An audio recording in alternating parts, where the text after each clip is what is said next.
it out, the hustle, but maybe something deeper, like how you actually train your mind. Yeah, that's exactly the big question we're diving into today. We're looking at Napoleon Hill's, well, classic work, Think and Grow Rich. Ah, the famous one. The very one. And it's not just Hill's ideas, right? It came out of him, digging deep in interviews with over 500 really successful people. We're talking Henry Ford, Thomas Edison, giants. Right, the heavy hitters. And what we're trying to do here in this deep dive is kind of pull out the core stuff, the main principles from all those talks, like an operating system for your brain, maybe? That's a great way to put it. We're basically giving you a shortcut, a way to get the essence of these pretty powerful ideas without, wading through the whole thing yourself. A blueprint for success, but starting from the inside. Exactly, building it from the mind out. Precisely. It's about getting that foundational mindset Hill found. Yeah. And hey, if this kind of focused look at big ideas clicks with you, if you like getting straight to the useful bits, Yeah. then definitely think about subscribing to the Book Talkers podcast YouTube channel. We do more deep dives just like this one. Good point.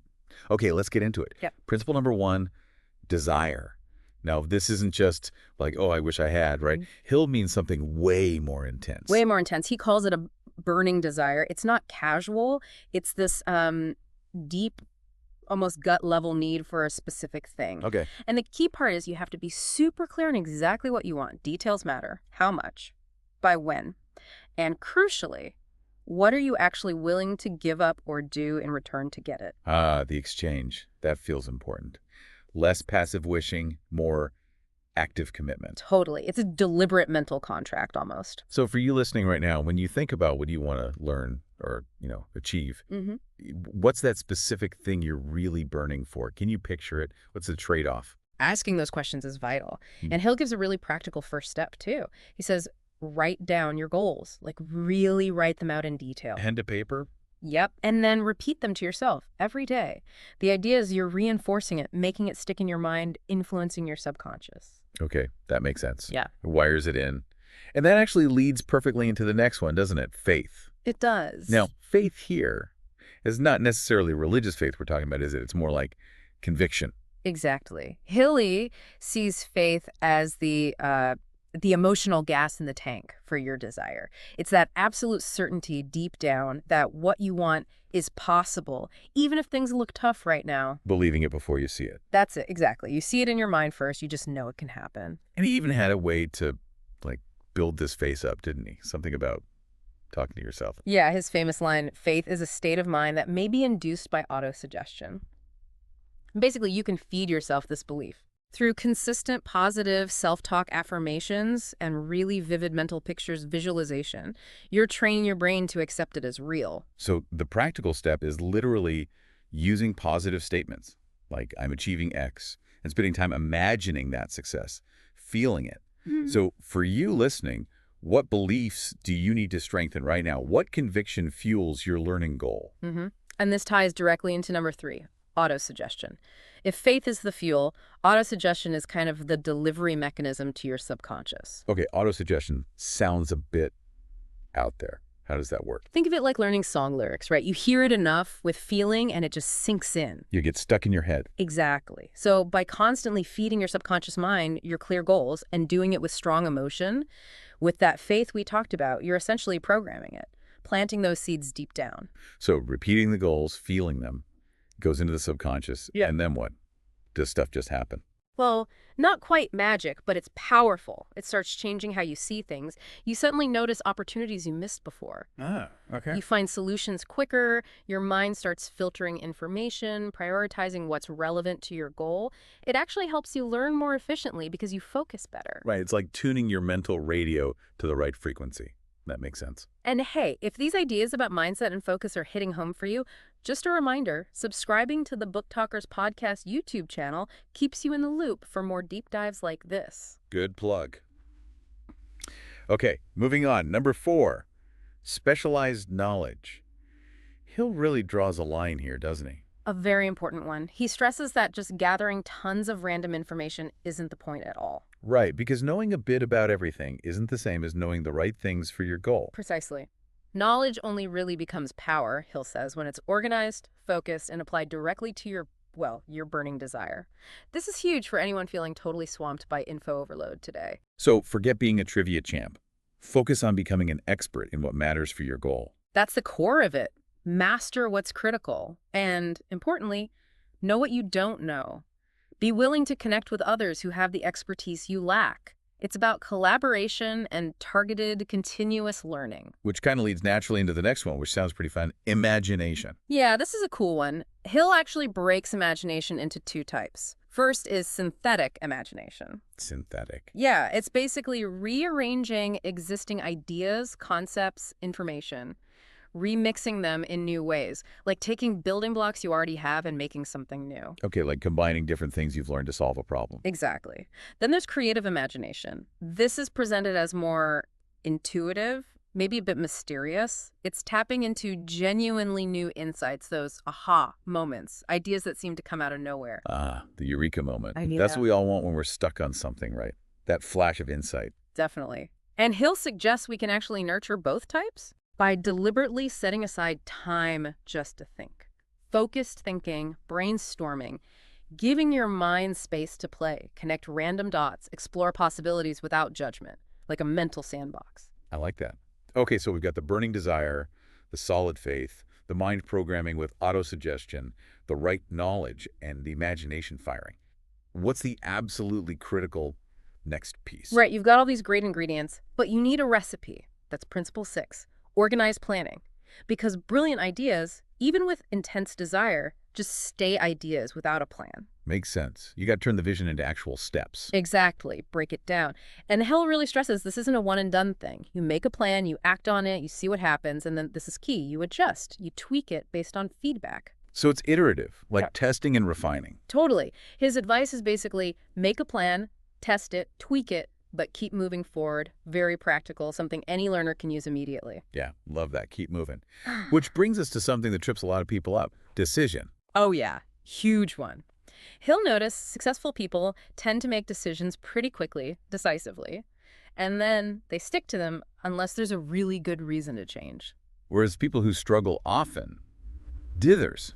They put off deciding. Exactly. They procrastinate on the decision, and then they're easily swayed later. They change their minds constantly. And that indecision, it lets doubt creep in, doesn't it? Big time. Hill says doubt is poison to your goals. It weakens that burning desire, chips away at your faith. So the takeaway is, learn to trust your gut, gather enough info, but don't get stuck analyzing forever. Make the call, and then commit. Adjust only when you really need to. Precisely. And acting on those decisions, pushing through when things get hard, that leads straight into the next essential, persistence. Ah, good old grit. Sticking with it. Yep. Hill had a great analogy. Persistence is to the character of man as carbon is to steel. It's what gives it strength, what makes it hold up, is that refusal to quit. And he saw failures differently too, right? Not as stop signs, but as tests. Yeah. Exactly. Tests of your commitment, opportunities to learn, refine your plan, and basically prove how badly you really want it.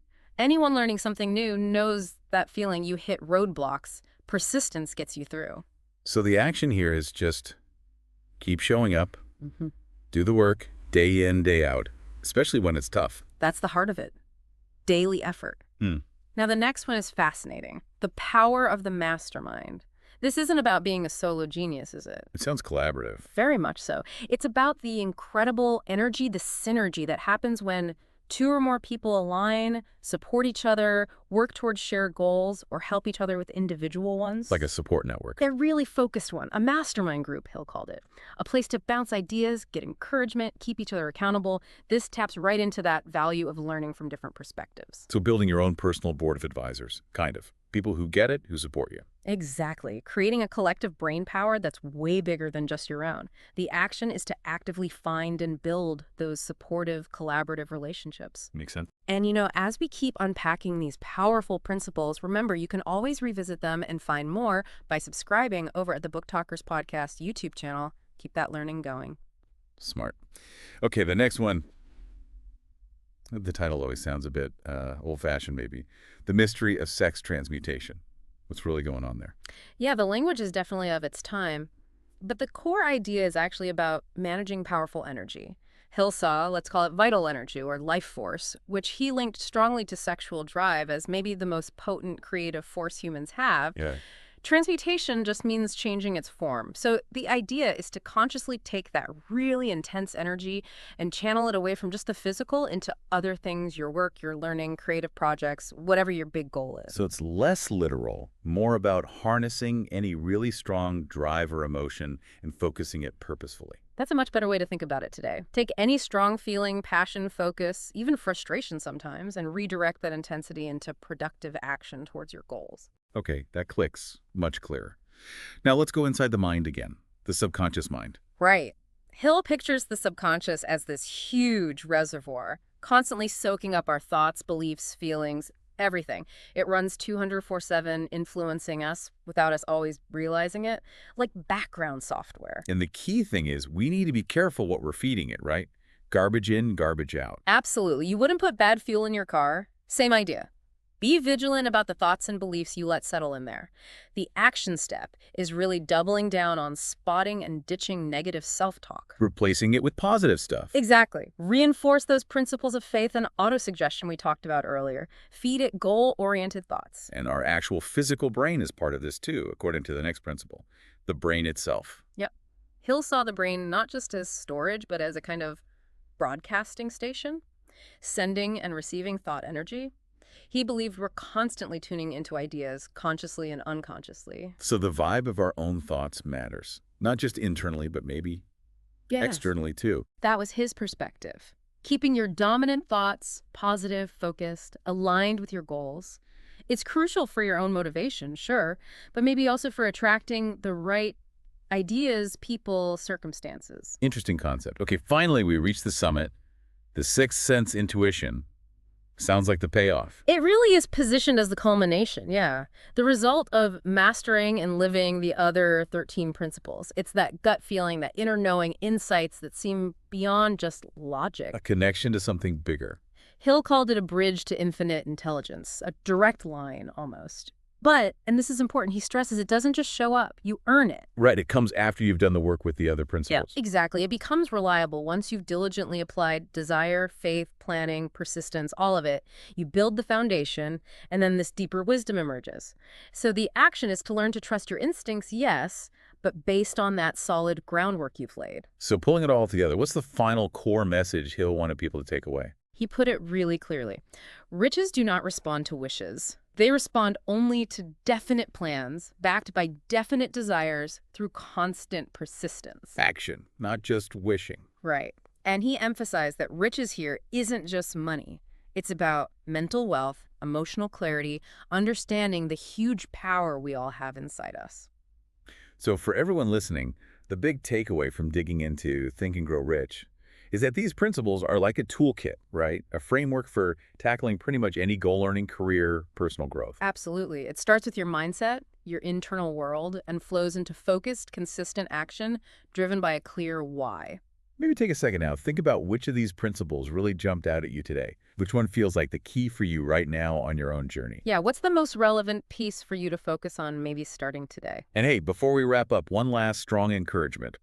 Hit that subscribe button for the Book Talkers Podcast YouTube channel. Seriously, join the community. You won't miss future deep dives. You'll keep getting these kinds of insights to help you grow. Definitely worth it. So now that you've explored these core ideas from Think and Grow Rich, here's something to chew on. What's just one small, concrete thing you can actually do today, like right now, to start applying even one of these principles to your own rich pursuit of knowledge and understanding? What's that first step? Like and subscribe.